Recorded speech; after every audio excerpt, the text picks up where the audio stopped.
Hello friends and welcome to my channel where we mainly discuss thrillers on Thursdays, and today I am very excited and I'm gonna admit I was not feeling like filming today. I'm really tired. I was working until like 1 a.m. last night and this past weekend was so much fun. I was at BookNet Fest, but as much fun as that was, going from that to work just did not put me in the mood to film. I'm pretty drained, and I have to admit I was so tired that even when I put on You, I wasn't feeling that excited just because that's how drained I was.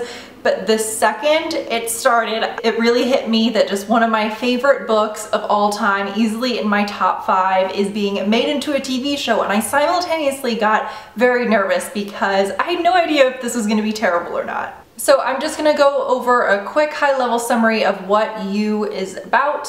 There are going to be no spoilers for the book. I'm just going to be talking about this first episode, but once the season wraps up, I will be doing a series reaction and that will have spoilers. So You is an adaptation, as I said, of one of my favorite books, You by Caroline Kepnes, and our protagonist is Joe Goldberg. He's in his mid-20s, he's working at Moody's bookshop in New York City, and one day a customer named Guinevere Beck, she just goes by Beck, walks in to purchase a book, and Beck has moved to the city. She admits kind of stereotypically to become a writer. She's a poet and she's kind of struggling to make ends meet. She's working multiple jobs. Meanwhile, she has these kind of very wealthy friends, one of whom is Peach, who is played by Shay Mitchell, and when Joe sees her, the world kind of stops and immediately he becomes very obsessive. So first, just getting into my thoughts, again, I was not feeling really in the mood to watch anything. I was just in the mood to take some ZQuil. But even just 10-15 seconds into the show, I thought, but it was almost as if just the exact images that I had in my mind when I was reading that first chapter had suddenly come to life. But the second it starts and we're in Joe's head, we're hearing his commentary, I can definitely tell that this is going to stay incredibly faithful to the books, which I don't think always needs to be the case. For example, like I said about Sharp Objects, I kind of thought Sharp Objects, the TV show, was even a little bit better than the book. I don't think TV shows and movies necessarily need to stay super close to the source material, but in this instance, I'm so glad they did.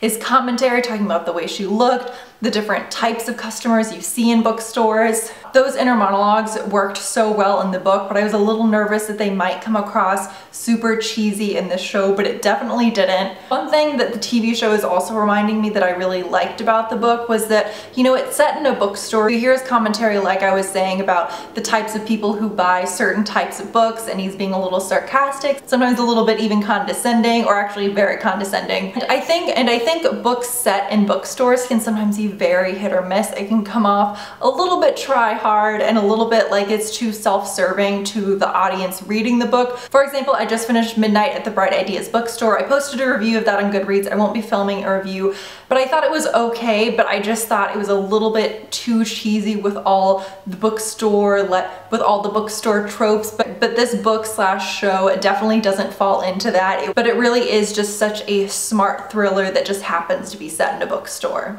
One thing I also loved was when he sees Beck and suddenly he's just seeing her, everything behind him, everything behind her is incredibly fuzzy. It really captured that tone that you felt his obsession really starting, and I think somebody who maybe hasn't read the book or hasn't finished the end of episode 1 might think, oh, this is a very romantic moment, but you realize it's just the start of his obsession, and I thought that was really well done. I was also a little bit nervous, and I talked about this when I found out that You was going to become a TV show, but I was a little bit scared when I heard that this was going to be adapted, that it wouldn't be as graphic as the book, and I mean graphic in multiple senses, you know, in terms of sex, in terms of violence, but as you can tell if you watched episode 1, they are very thankfully not holding back, to the point where I told my mom and grandma they should watch this, and I'm pretty sure they sat down and watched it together, and now I'm just picturing my grandma watching the scene of Joe watching Beck while he's jacking off, and that makes me a little bit uncomfortable, but that aside, I'm glad that the TV show is really not holding back, and I think that it might shock a lot of people watching this, because I think some people who maybe aren't that familiar with Lifetime, who just hear Lifetime and think, oh, you know, it's those cheesy movies that premiere every weekend. I don't think people will expect this to be as graphic and kind of real as it is, so I'm super happy. I did notice that there's a ton of bleeping, which I think is kind of interesting, even to the point where some things I'm not sure what they were saying, because they're not just bleeping curse words, they're bleeping like when they talk about like sexual acts, things like that, they'll bleep it out. And if you're curious, I did try putting on closed captions. I don't know why I thought that would work. It doesn't help at all, but I tried. And what I really liked was they're capturing exactly in the book how you know this guy is a creep. You're seeing him do very creepy thing. You're seeing someone bash someone's head with a hammer, but at the same time, when you hear his commentary on the world and you see some of the other things he's doing, it's really hard still to hate him and to not want to watch him. Some of the other casting that I thought was perfect was Benji Beck's. I don't know if he's technically her boyfriend or just like the guy she's seeing, but that actor and the way he acts, it was almost a little bit too cheesy, I will say, but he at least sort of looks exactly how I pictured in the book. Beck, I'm also so happy with. It wasn't that I was nervous about how she would be, but I'm much more familiar with Penn Badgley and Shay Mitchell. Obviously, I hadn't seen her in anything else, but I think she is perfect for Beck. She balances kind of being privileged in some senses, but you also feel for her a little bit. And so I did look up some information on this, and apparently it is 10 episodes, and even before the first season aired, it was already renewed for a second season, and as you guys know, there is a second book to the series so far. So I have to say, it completely lived up to my expectations, and I'll admit, my friends who haven't read the book and who aren't familiar with maybe my reviews, I was still saying you should go watch the show even before I had watched it,